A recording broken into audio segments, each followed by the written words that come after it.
Hello, everyone. This is Rick with the Cyber Pro podcast. It's about 5 questions in under 9 minutes, although today we may end up having a better, more cool dialogue. I'm excited to have John on with me. John, tell us who you are and what do you do? Well, my name is John Lehmann, and I work for Intellectual Point as the Senior Director of Veteran Services. So, what does Senior Director of Veteran Services do? Because I'm a veteran, I love it. I know you're out there helping us out, but I'd love to know, like, what does that mean? So, in the grand scheme of things, it's I assist veterans that are trying to get into IT or they're trying to pivot into IT, and that's primarily what Intellectual Point does. Is they focus on the veteran population and trying to skill up veterans to get into decent paying jobs so they're not underemployed and they're meaningfully employed in the positions that they receive. So I assist all the veterans in kind of putting those pieces together. I assist with job interviews. I assist with sending out resumes to recruiters, working with recruiters to kind of bridge the gap between uh, what the veterans might have received as information when they received or when they left active duty, and also those that have been out of active duty for quite some time and just need a refresher as to what the business space is like because they've worked for another company for 10 years, in a warehouse or something like that. And now they're doing a career pivot to IT. So, why do you love being involved with veterans, especially as it pertains to getting them in the IT and cybersecurity space? Okay, I absolutely love this question because for so long I hunted and pecked for jobs that did not fit my mindset, did not fit my values, did not fit a whole bunch of things for the construct of myself. And I wanted to be in a mold that the rest of corporate America wanted me to be in. So I went from being a trooper to doing private investigation to doing plumbing to doing private security, you name it. And it's just kind of fell within this umbrella. But working with veterans is the only thing that really truly feels like it's home because there's still that camaraderie. And that's one of the things that I'm trying to home brew within the veteran community now that was lacking post 9/11. So try to think your VFW like 2.0 where it's not based on alcohol. We drink coffee and we talk about how to make our society better rather than sitting in a pub swilling alcohol and forgetting about things that we don't want to deal with. That's awesome. That's a great way to do it. So, give me some information about what you tell veterans as they're looking to get upskilled, as they're looking to get into the IT cyberspace. Well, it's not so much what I tell them, it's what I ask them. Because nine times out of 10, uh, whoever it is that I'm speaking to innately has certain things that fit within the, the structure of cybersecurity. There's 52 different types of avenues you can go into cybersecurity. And, I ask them questions and I try to ferret out exactly what it is that they have interests in. And then I ask them to produce 5 companies that they think are going to be good for them to work for. And then I ask them to marry those 5 companies' mission statements up and their core values up. And if they're in the same wheelhouse, then you're kind of batting in the same area of the field. But if they're all over the place, then you don't know where you want to go. So then we have to focus a direction. So it always starts with open-ended questioning. And then once I find out more about the individual, then I will say, have you thought about this? And then immediately people will pop into my mind that I spoke to earlier in the week. And I'll say, I need to put you in contact with this recruiter because this recruiter was working on filling out these positions and you actually fit this position. I just spoke to a veteran yesterday that works for a private security company and he was looking to move to another company. And I said, try to do an internal promotion from being a physical security guy to doing a help desk position or doing cyber within the company. They already paid for your security clearance. You already got all that other stuff. So they're more likely to allow you to pivot within the company to retain you than watch you leave because they spent the money on you. They'd rather invest more in you than watch you walk out the door.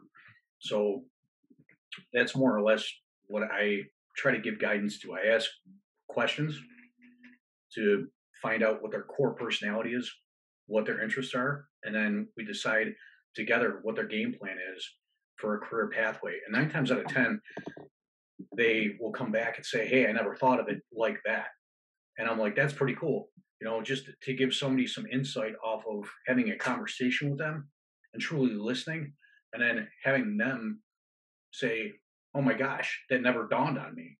Like that veteran I spoke to yesterday, he was like, "That never dawned on me," and I was like, "Okay, um, you know that this seems to be like an easy answer." So I asked him to connect with a recruiter at his company. He did, and I'm waiting to get an answer back.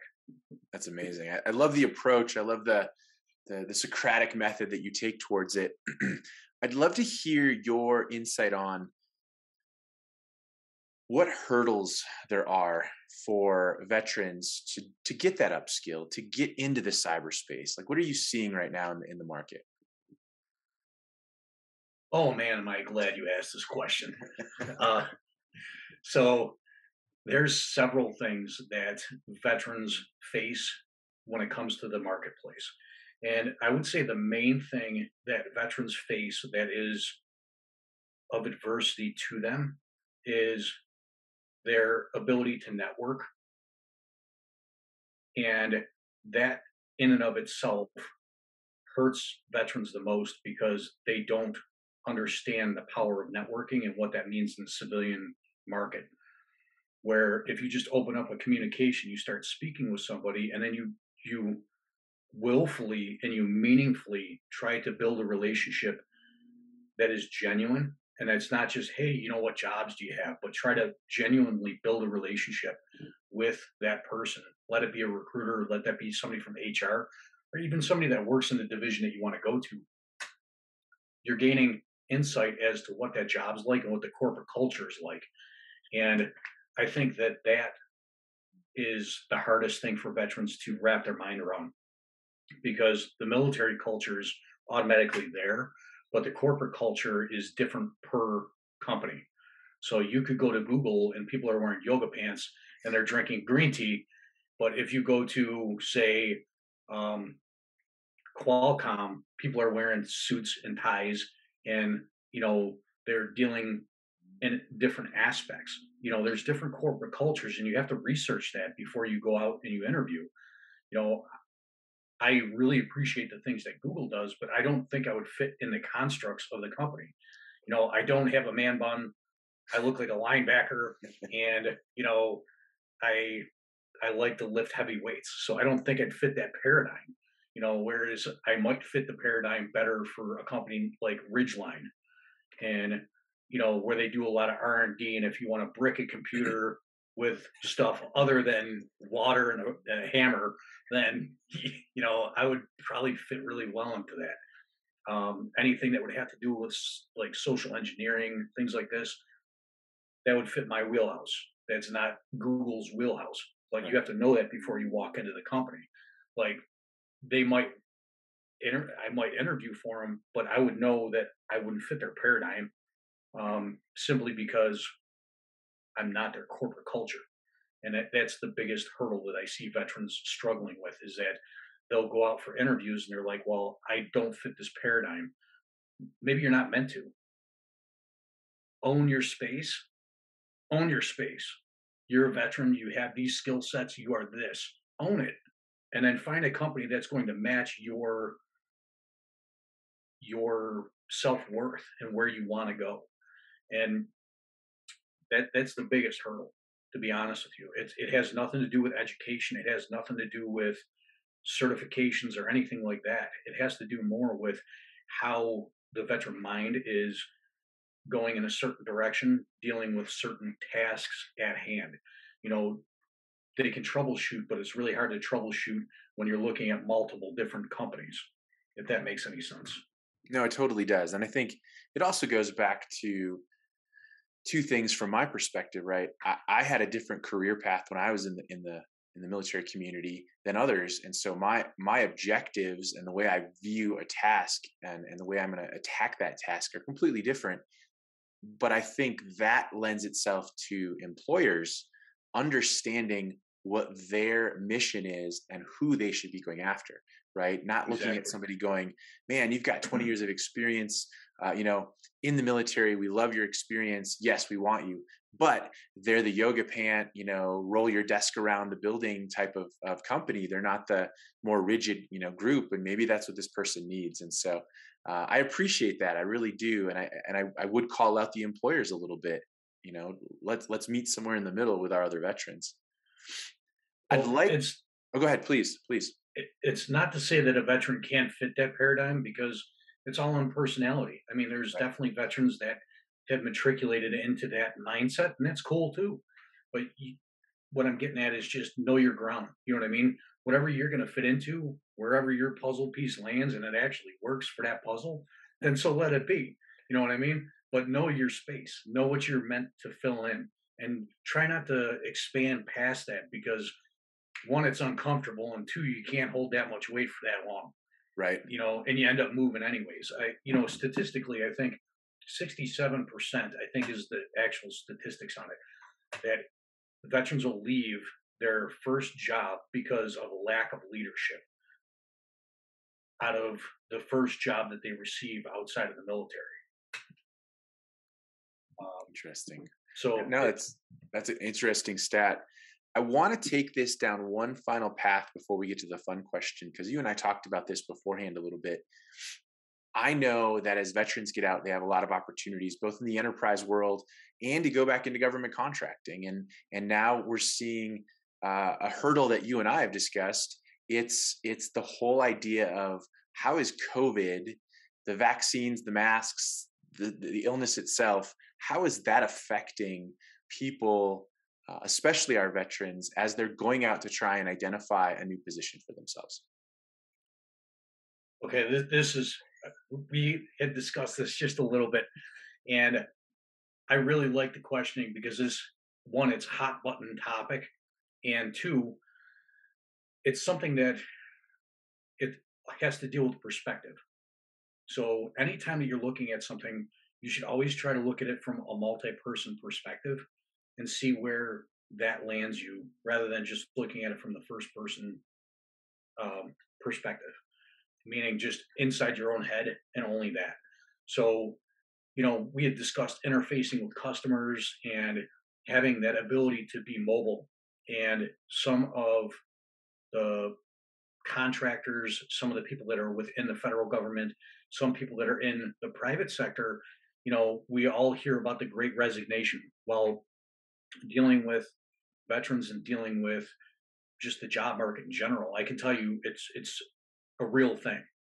And more and more people are starting to hop onto this mental mindset that if it doesn't work for them, I'll just quit.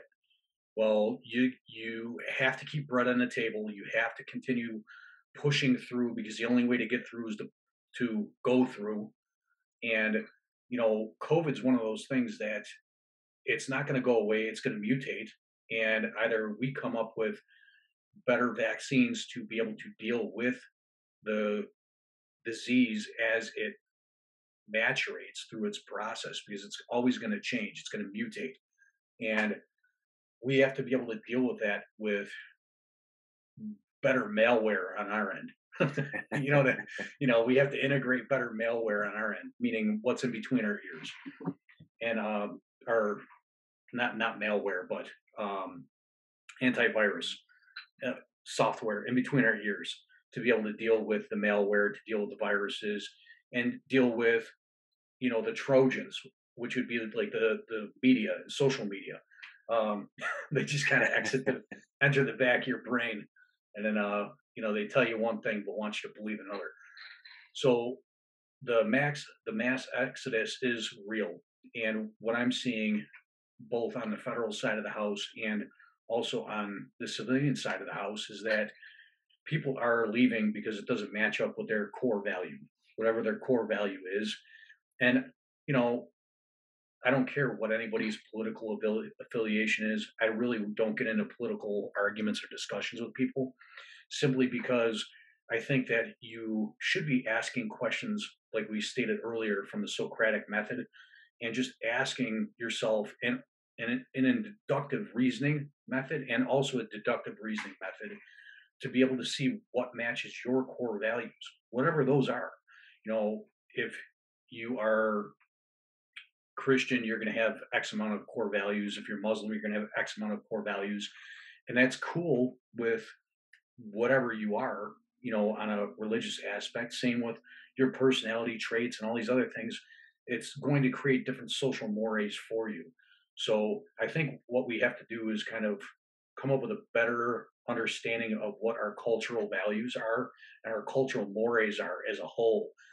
And just say, okay, this is we're redefining who we are as Americans and saying, listen, this is what we can tolerate. This is what we can't tolerate as a whole, because we aren't a melting pot. We're more like a quilt. You stay on your square there, and I want it to be a melting pot because I love cultures. I love different foods. I love different people's perspectives because they bring the world to us. And a lot of times we don't have that as an opportunity if we just sit in our own homes or our own cultures, unless we allow other people to share their points of view, which I think is just, it's important to view that. And veterans know that because we've traveled, we've seen the world, whereas a lot of people that have not been veterans haven't seen that side of the world. They haven't seen those cultures interact with other people. So hopefully that answers the question. It does, for sure. So let's take this into the fun world. And final question for you, John. What's your favorite piece of retro technology that makes you smile? Oh my gosh.